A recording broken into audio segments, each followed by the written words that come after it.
Let's go back to this email again. And I want to point out a few more things here. Just another example of ignorance and resistance I encounter all the time. If you're encountering ignorance and resistance all the time, maybe you should take the criticism to heart. Because I'm going to give you more criticism, okay? Now, go down below here. Before you criticize or dismiss what we do, maybe you should take a moment and understand this isn't just a theory. Okay, first of all, I hate when people can't define a word. A theory is proven scientific fact. If you go back to chemistry class, you start off with a hypothesis, you prove that, it becomes a theory that other people can copy and come to the same results. That's called a theory. It's science rooted in observation, experience, and respect for natural canine language. Okay, psychology is the very study of the mind and behavior, which makes behavior a scientific field of its own.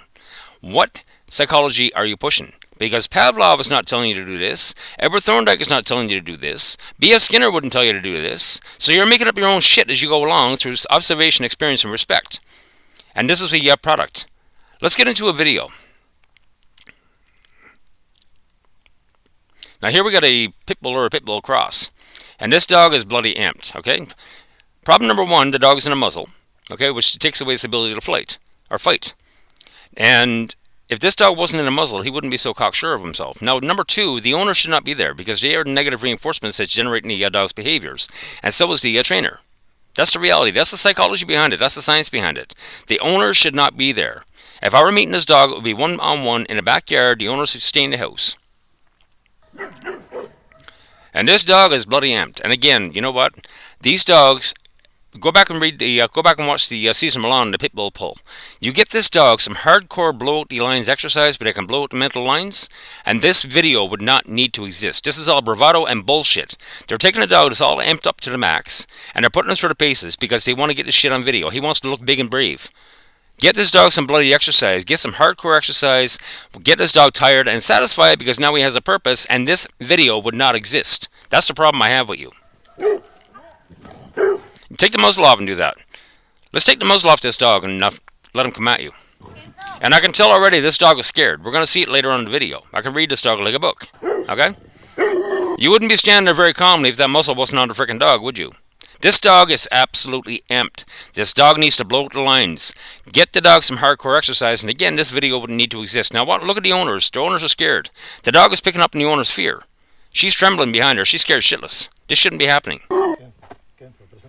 Now he's got the dog by the leash, or the collar. Now he's disrespecting the dog. He's invading the dog's space. The dog doesn't want it. That's the reality. But this is all bravado, right? Now the dog's in a muzzle. Take the friggin' muzzle off and do this. Let's see it. You wouldn't dare, would you? Now you're going to pet a dog that doesn't want you in a space. Look at where the tail is. It's already up behind between the legs. Yeah, the dog's going to growl. Now he's in negative reinforcement as generating the behaviors of fight and flight, but the dog can't fight and flight because now he's got him by the leash or by the collar, and he's in a muzzle. He's taken away the dog's very positive reinforcement, the very base positive reinforcement of fight and flight. And that's the worst punishment you can do to a dog, and the owners are still there. This is all bravado and bullshit for camera. Again, get this dog some hardcore exercise. Look at the tail. Okay? This dog is scared. Oh yeah, pet the dog some more. Be disrespectful to the dog. This is not happening. You don't do this to a dog. You're invading their space. It's disrespectful. And if that muzzle that wasn't on, you'd be getting bit. And you'd be blaming the dog, wouldn't you?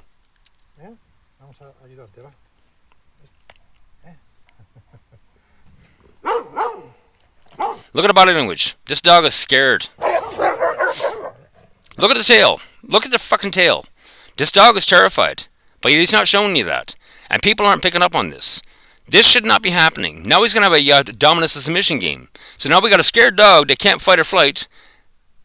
What's going to happen? This is the ultimate punishment according to B.F. Skinner. But yet this is his science that he's making up as he go along. This is his psychology that he's making up in his own head. Look at the fear. Look at the dog's body language. Now we got another dog that's scared. Look at the tail on this one. Look at the tail. Look at the body language. He's scared too. So we got two scared dogs right now. What the fuck are you doing? Look. You couldn't see that coming a mile away, could you? You got two scared dogs in a muzzle. You got one being contained. You got two being contained. Neither one can fight or flight. But now you're going to cause a dog fight. And you're calling this dog training. And you're beating your chest about being the best in the behavior. This is garbage. This shouldn't be happening.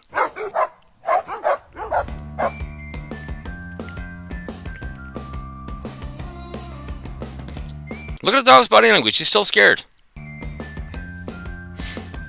It's a good thing he's sniffing ass, but you know what? Even the dog here, the shepherd cross, is not too sure either. He's not liking it either.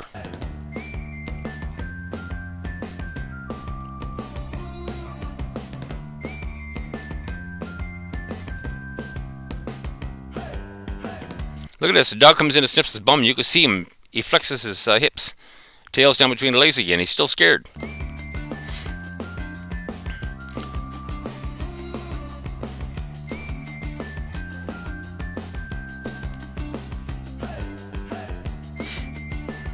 Take the muzzle off. If it's only one session, you shouldn't need the muzzle anymore. Take the muzzle off and see what happens.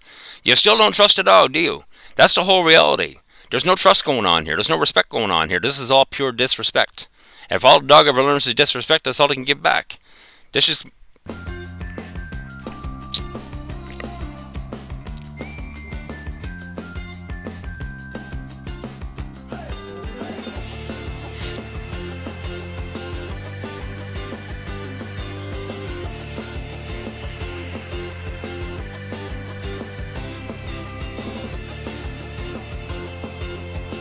And this dog still is not sure, let me tell you. Take the muzzle off and let's see the dog without the muzzle on. Where's the outcome? Show us the dog nice and calm, hanging around dogs with no muzzle on. Where's the outcome? Where's the follow-up?